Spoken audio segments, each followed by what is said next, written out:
yang ada di tengah-tengah kami pada siang hari ini, bahkan di dalam hidup kami, yang akan melangsungkan dan memberkati sesungguhnya pernikahan yang akan berlangsung siang hari ini.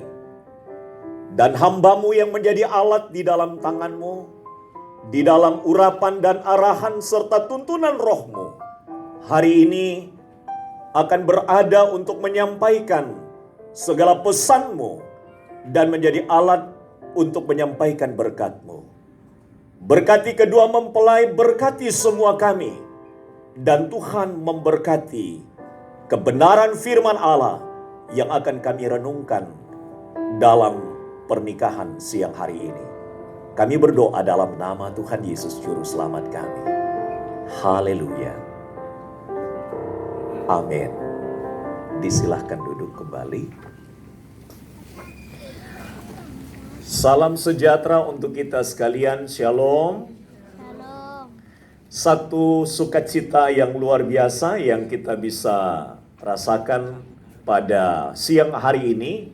Kita sedang berada di dalam sebuah rancangan yang sedang Allah kerjakan, dan ini adalah sukacita bagi kedua mempelai yang akan diberkati pernikahannya, dan sukacita bagi kedua keluarga besar, dan sukacita juga bagi seluruh keluarga, sanak famili, sahabat yang hadir dalam pernikahan Edward Cahyono dan Rochelle Vernixim, yang hari ini di dalam melangkah dalam pernikahan ini akan dituntun dan diarahkan dengan dasar firman Allah.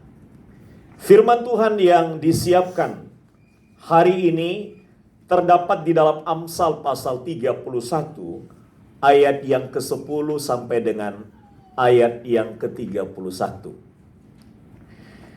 Saya memberikan sebuah dasar bagaimana prinsip membangun keluarga yang benar. Banyak orang hendak membangun keluarga bahagia, tetapi dasar membangun keluarga bahagia adalah dengan memahami prinsip bagaimana membangun keluarga yang benar.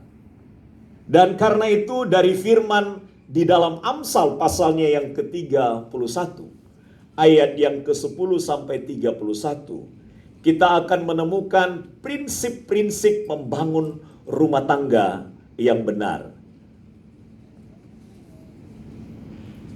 Prinsip yang pertama dalam membangun rumah tangga yang benar di ayat 10, dikatakan di ayat 10, istri yang cakap, siapakah akan mendapatkannya?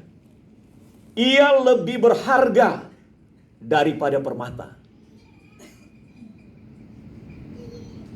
Prinsip pertama dalam membangun keluarga yang benar ialah keluarga itu sangat penting. Sangat penting. Karena apa? Karena keluarga harus ditempatkan lebih utama daripada harta. Saya mengulang lagi, prinsip yang pertama dalam membangun rumah tangga yang benar adalah keluarga itu adalah sangat penting dan lebih berharga daripada harta. Kalau kita mempunyai tamu, kita seringkali menempatkannya di tempat VIP. Dan saya mau katakan VIP-nya rumah tangga adalah keduanya. Yang lain itu adalah bagian yang kedua. Rumah tangga itu, suami istri itu adalah bagian yang sangat penting. Lebih berharga daripada harta. Di dalam keluargalah kita nyatakan bahwa keluarga harus lebih utama daripada harta. Cara ngeceknya gampang. Kalau handphonenya jatuh karena istri, lalu dia marah besar karena kerusakan handphonenya, berarti handphonenya lebih penting daripada istrinya.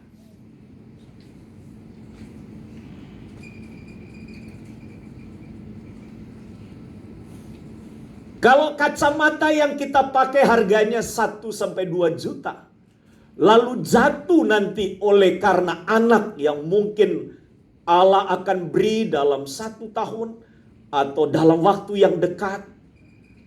Kemudian dia menjadi besar, bermain di sekitar di ruang tamu, dan kebetulan kacamata papanya ada di situ. Lalu jatuh dan pecah. Lalu papa mengamuk kepada anaknya. Dia menempatkan kacamatanya lebih penting daripada anaknya yang lebih berharga dalam rumah tangga.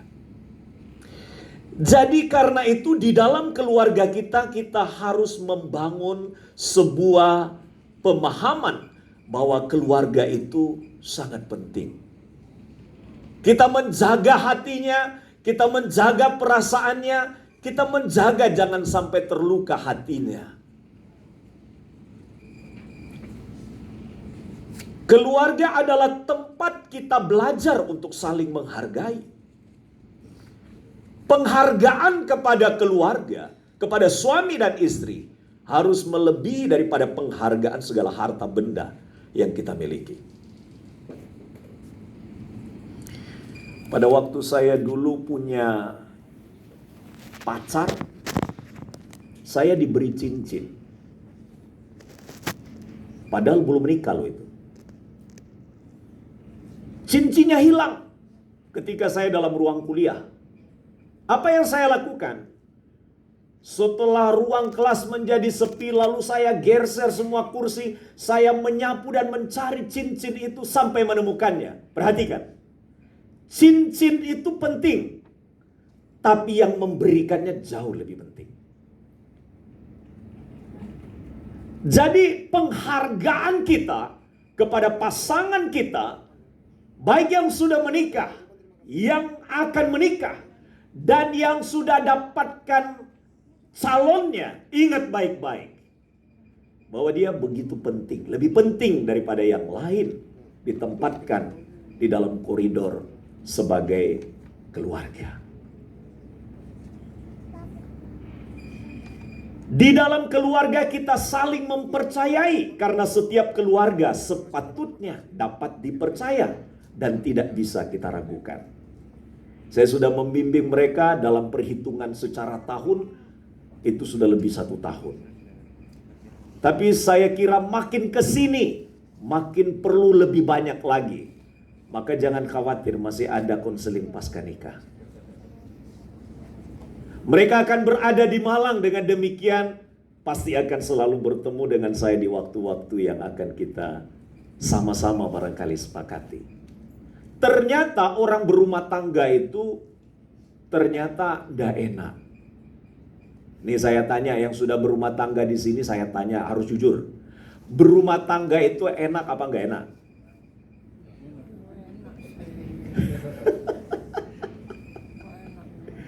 Enak ya? Enak. Ada tukarannya, ada senangnya, ada miskomunikasinya, kadang-kadang ya bersih tegang. Pertama duduk diskusinya enak, lama-lama jadi panas. Tapi itu adalah bagian seni hidup, sehingga saya nggak percaya ketika teman saya katakan bahwa selama saya menikah saya belum pernah bertengkar dengan istri saya. Saya bilang bohong. Orang rumah tangga itu saja tidur bersama itu sudah masalah. Apa itu? Yang satu tuh ngoroknya bikin gangguan. Itulah sebabnya ketika itu terjadi, anak saya lalu mencari itu bagaimana cara untuk mengatasinya.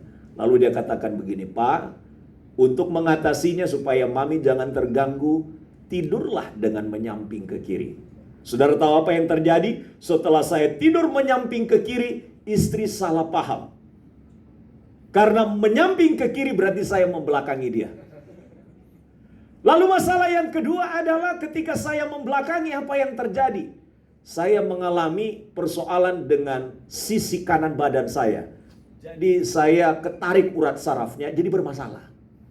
Jadi sesungguhnya adalah kita bisa saling mengerti, menghargai, dan menerima apa adanya pasangan kita. Itu sebenarnya yang dimaksudkan pada poin yang pertama. Jadi ingat-ingat, kalau lupa bagian yang pertama, ingat saja VIP. Istri suami itu utama dan terpenting. Maka dikatakan di ayat 11 di dalam Amsal, hati suaminya percaya kepadanya, suaminya tidak akan kekurangan keuntungan. Jadi dapat istri, calon istri ini sekarang ini, itu keuntungan. Katakan amin, jangan senyum. Ayo, siapa yang bilang hari ini kepada pasangan yang ada di sampingnya, engkau adalah keuntungan besar untuk aku, suamimu.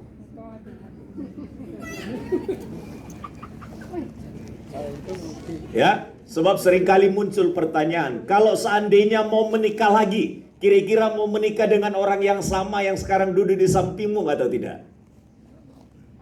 Itu pertanyaannya.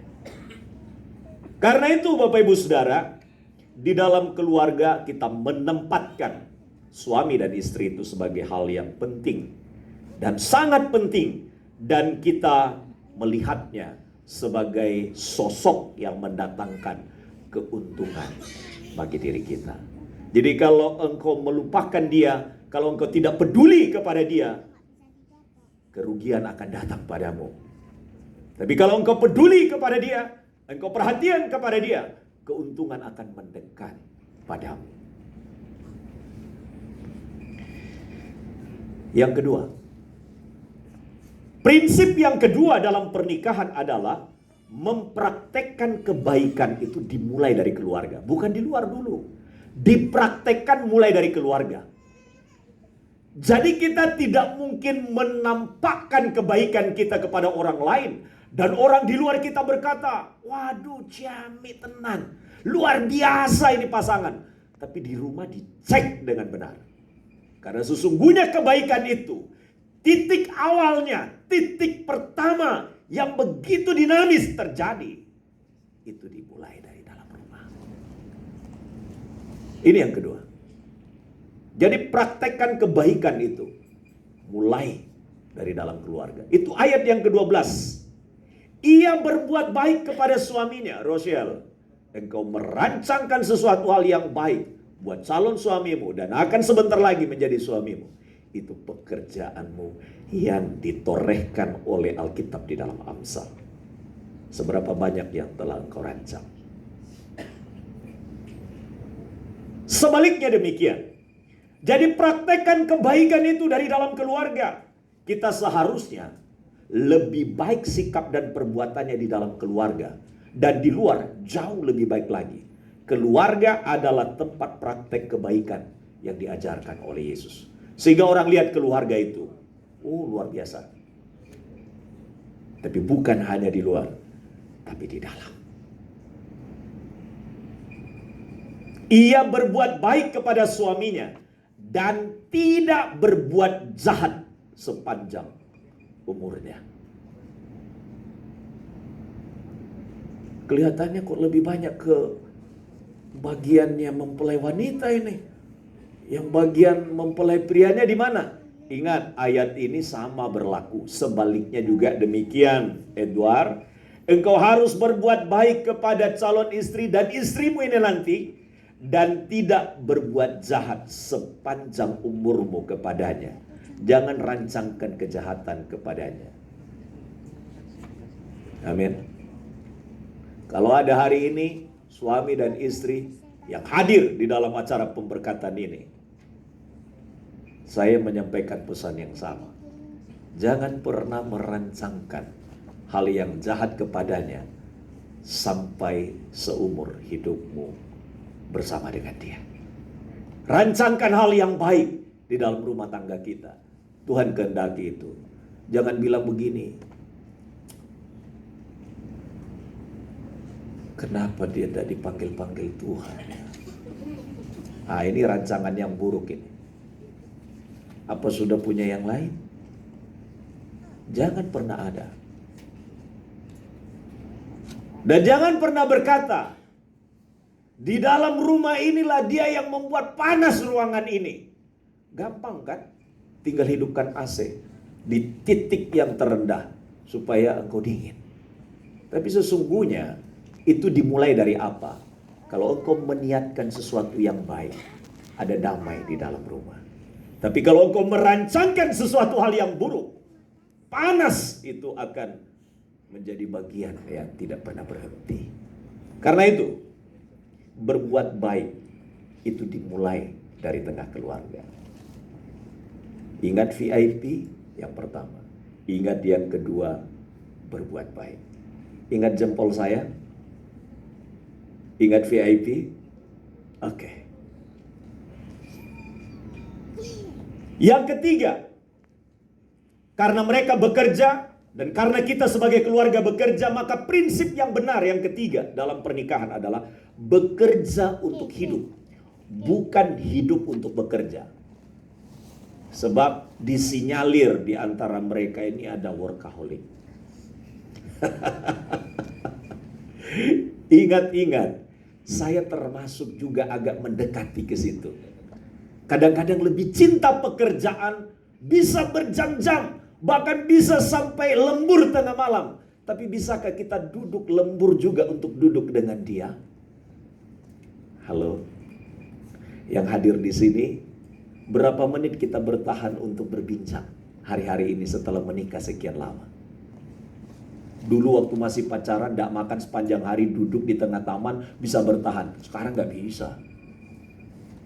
Logikanya jalan, masa kita nggak makan, masa kita nggak ada waktu untuk bekerja, dan lain sebagainya. Tapi saya katakan bekerja itu baik. Bekerja itu untuk hidup, bukan hidup untuk bekerja. Bekerja itu untuk hidup, artinya dia memenuhi untuk kebutuhan kita. Sesuai dengan doa memberi kepada kita kebutuhan yang secukupnya. Kata mencari bulu domba di dalam ayat 13, bekerja di ayat 13, bangun pagi-pagi di ayat 15, membeli ladang di ayat 16, ia mengikat pinggangnya di ayat 17, dan ayat 22 membuat baginya permadani. Itu adalah pekerjaan yang sebenarnya menggambarkan tentang apa? Menggambarkan tentang activity dari sebuah keluarga. Dan Tuhan mau kita bekerja itu sebagai bagian daripada kita untuk kelangsungan hidup. Bukan menjadikannya sebagai yang lebih utama daripada yang lain dan akhirnya mengorbankan keluarga. Hal ini menunjukkan tentang bekerja untuk kelangsungan hidup keluarga. Alkitab katakan, ia mencari bulu domba dan rami dan sedang bekerja dengan tangannya. Ia serupa kapal-kapal saudagar dari jauh. Ia mendatangkan makanannya. Ia bangun kalau masih malam, lalu menyediakan makanan untuk seisi rumahnya dan membagi-bagikan tugas kepada pelayan-pelayannya perempuan. Ia membeli sebuah ladang yang diingininya dan dari hasil tangannya kebun anggur ditanaminya. Ia mengikat pinggangnya dengan kekuatan. Ia menguatkan lengannya. Ia tahu bahwa pendapatannya menguntungkan. Pada malam hari pelitanya tidak padam. Nah ini kan zaman lama ini, pakai pelita. Sekarang ini hidup pakai lampu. Nah begitu. Tangannya ditaruh pada jentera, jari-jarinya memegang peminta. Itu bagian yang ketiga. Bekerja adalah untuk hidup. Jadi ingat VIP, ingat jempol saya, dan ingat otot yang kuat.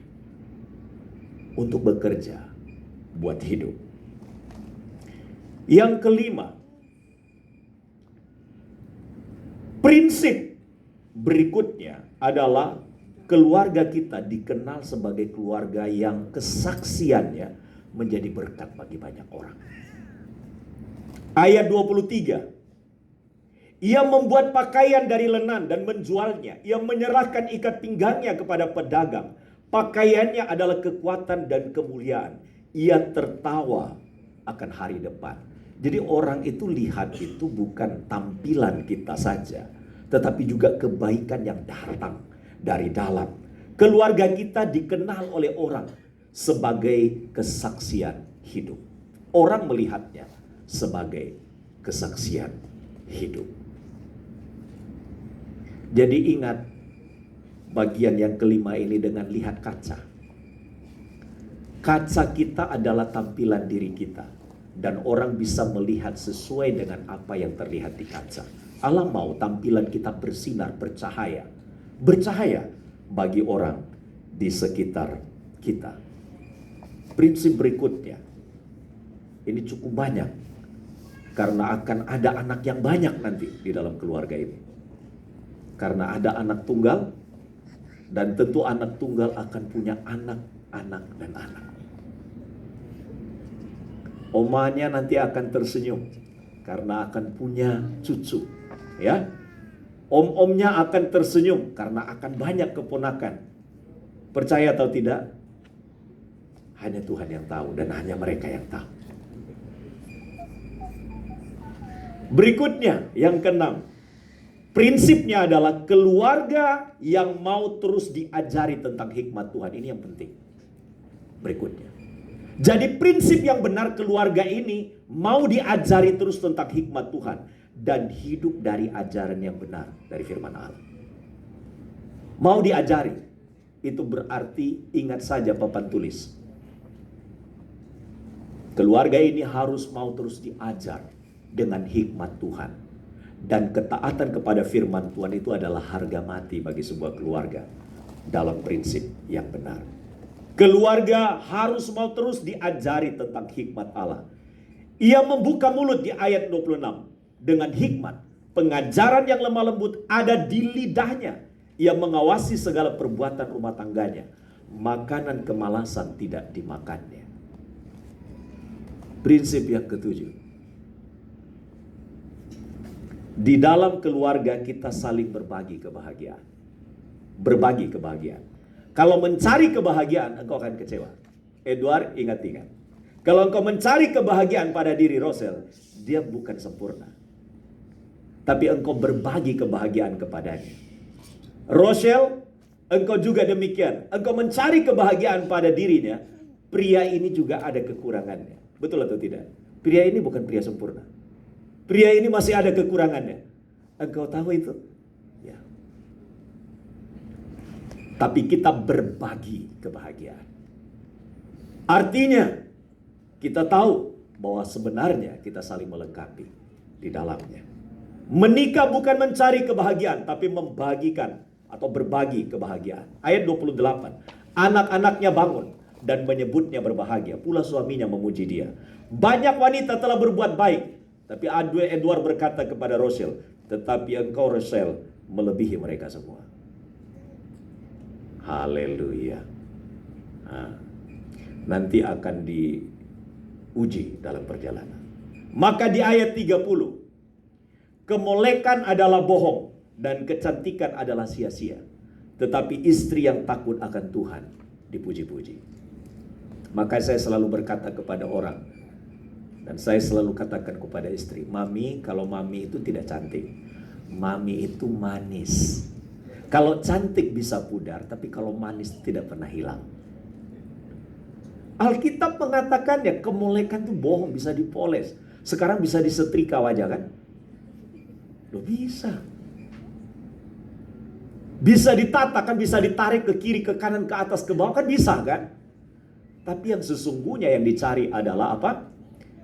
Istri atau suami yang takut akan Tuhan. Jadi ingat, bagian yang ketujuh ini adalah tangan yang begini, berbagi.